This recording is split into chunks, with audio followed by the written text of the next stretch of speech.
Let's get back to our guest, though, Dr. Marc Faber. Dr. Doom staying with us live from our studios up in Hong Kong. Dr.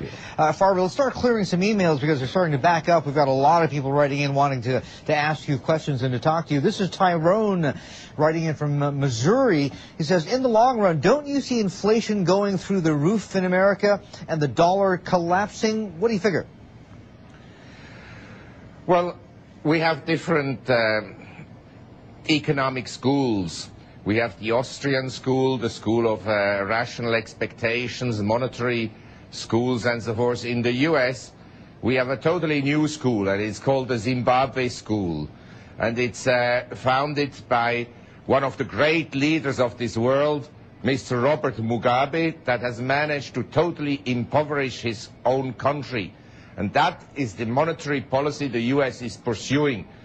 If something goes wrong, print. If it doesn't get fixed, print more. Okay. If it then goes even worse, print more. Okay, hold on here. You're not talking about 200% inflation, hyperinflation, are we? Well, not yet, not yet.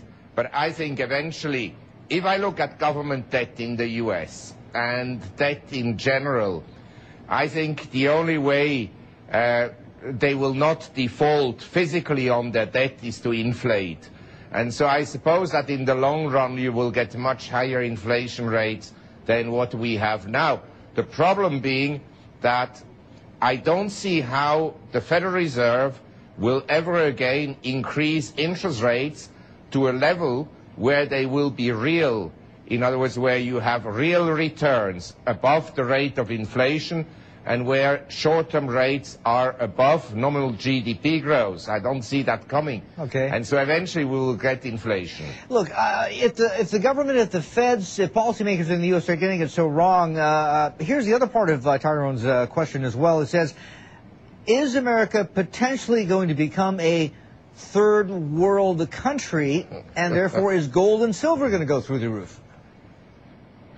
Well, I wrote 2 years ago a report entitled, Is America Becoming a Banana Republic?